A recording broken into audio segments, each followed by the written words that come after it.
Pemirsa, PT Era Jaya Swasembada Tbk berupaya memaksimalkan penjualan produk gawai seperti telepon seluler dan juga tablet menjelang momentum liburan akhir tahun Natal dan Tahun Baru. Pemirsa, lonjakan permintaan produk gawai selama periode Nataru dijadikan sebagai peluang strategis untuk meningkatkan penjualan. PT Era Jaya Swasembada Tbk berupaya memaksimalkan penjualan produk gawai seperti telepon seluler dan tablet. Sepanjang 9 bulan pertama 2025, Era mencatat pendapatan sebesar 52,36 triliun, tumbuh 7,7% secara tahunan dengan penjualan gawai menjadi penyumbang utama pendapatan perusahaan.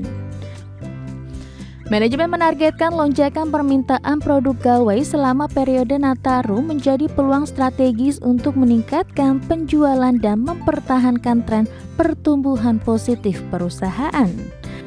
Sebagai strategi dipersiapkan mulai dari kampanye pemasaran, promo diskon, bundling produk, hingga pengalaman belanja yang diperkaya di toko fisik dan online untuk menarik minat konsumen.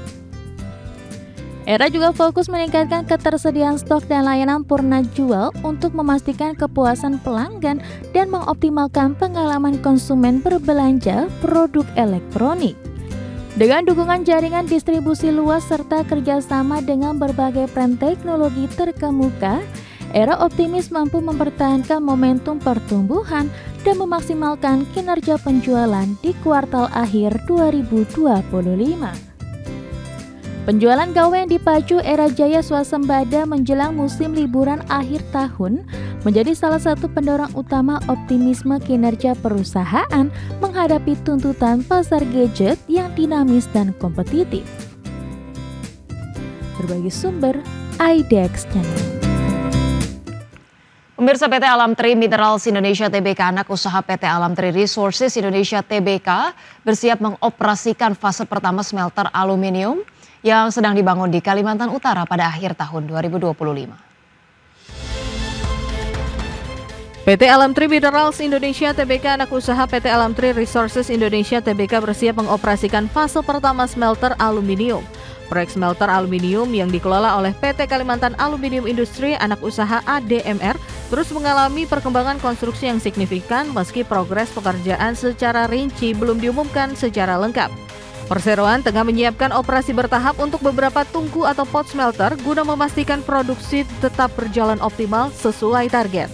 Smelter ini merupakan bagian dari strategi ADMR dan ADRO untuk memperkuat kapasitas produksi aluminium nasional dan mendukung ekosistem industri aluminium yang berkelanjutan di Indonesia.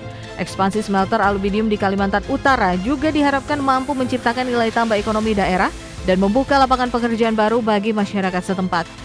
Dengan perkembangan proyek yang terus berjalan dan rencana operasional yang matang, perseroan optimistis mampu memulai produksi komersial secara bertahap sesuai jadwal di akhir tahun 2025.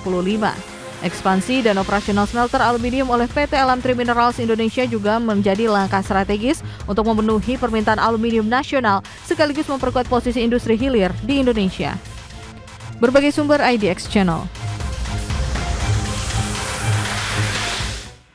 Pemirsa, PT Perdana Gapura Prima Tbk merasakan tekanan penurunan penjualan properti residensial sepanjang tahun 2025 sejalan dengan belum adanya pemulihan signifikan di industri properti rumah tapak nasional. PT Perdana Gapura Prima Tbk merasakan tekanan penurunan penjualan properti residensial sepanjang 2025. Perseroan menyebut permintaan yang menurun sejak awal tahun mempengaruhi kinerja perusahaan, tercermin dari laporan keuangan kuartal 3 2025 yang menunjukkan sedikit penurunan revenue. Meski adanya tekanan dari pasar, perseroan menjalankan strategi meningkatkan efisiensi operasional dan menyesuaikan produk hunian dengan kebutuhan konsumen serta infrastruktur yang matang di lokasi proyek. Perseroan fokus mengandalkan penjualan properti rumah tapak terutama proyek-proyek di wilayah strategis seperti Bukit Cimanggu City, Spring Garden Residence, Metro Cilegon, Greenleaf Residence, dan Botanika Cibubur. Perusahaan juga optimistis mendapat dorongan dari perpanjangan insentif PPN DTP 100% hingga akhir 2025, serta tren penurunan suku bunga KPR sebagai katalis positif di industri properti.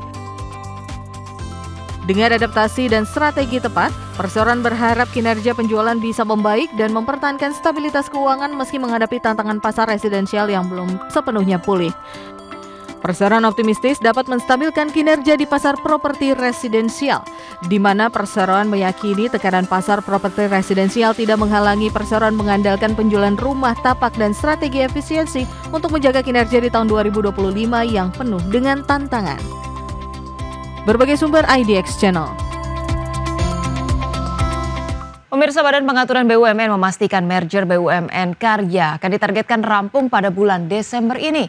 Namun demikian, Wakil Kepala BP BUMN Aminuddin Amruf belum memastikan terkait dengan informasi terkait dengan isu delisting Waskita Karya. Badan Pengaturan BUMN memastikan merger BUMN Karya akan ditargetkan rampung pada bulan Desember tahun ini. Wakil Kepala BP BUMN Aminuddin Amruf mengatakan, proses kajian merger BUMN Karya tengah dilakukan bersama dengan Danantara agar proses merger berjalan lancar sehingga target penyatuan BUMN Karya dapat dilakukan pada bulan Desember 2025. Dengan adanya merger BUMN Karya yang di mana salah satunya merupakan BUMN terbuka yakni PT Waskita Karya, maka Waskita pun berpotensi go private atau delisting. Terkait hal tersebut, Aminuddin Amruf pun mengatakan masih harus menunggu proses merger BUMN Karya terlebih dahulu sehingga belum memastikan informasi terkait isu delisting Waskita Karya. BUMN itu ada di kami tepatnya. Ya. Sedang kami kaji bagaimana merger kelompok BUMN Karya ya. Tapi mudah-mudahan Desember ini selesai.